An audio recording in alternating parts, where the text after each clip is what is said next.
using a flash bounce while preserving the backlighting from a large window for lighting that will make your photo look wonderful.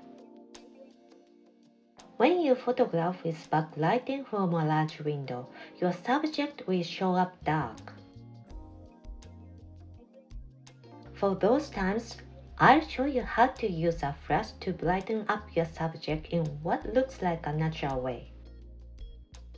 With this kind of lighting, your subject will look very attractive.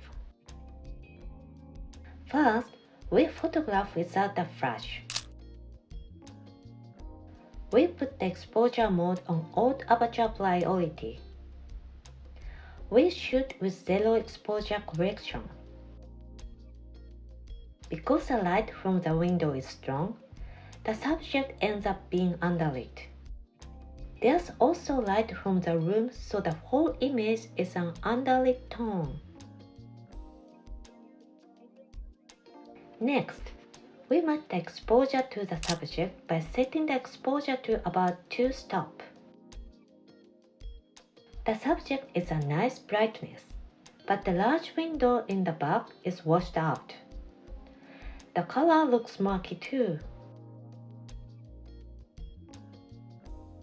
Next, we use the Godox 8200 flash. Since we are using a flash, I'll set the exposure mode to manual.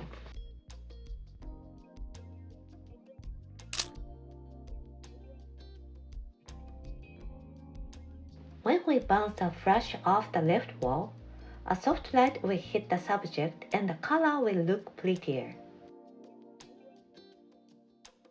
This light is pretty, but let's try using a large white reflector bowl to reflect the flashlight by making a thin backlighting from the rear left.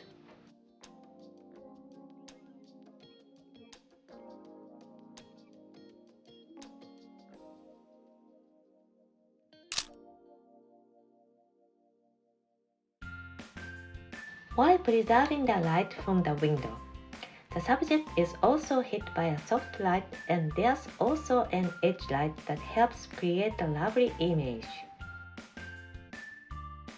The main point for this video are by matching the direction of light from both the window and the flash, the light will look natural. And by making the light softer, you can bring out the charm of your subject. Everyone, please give it a try.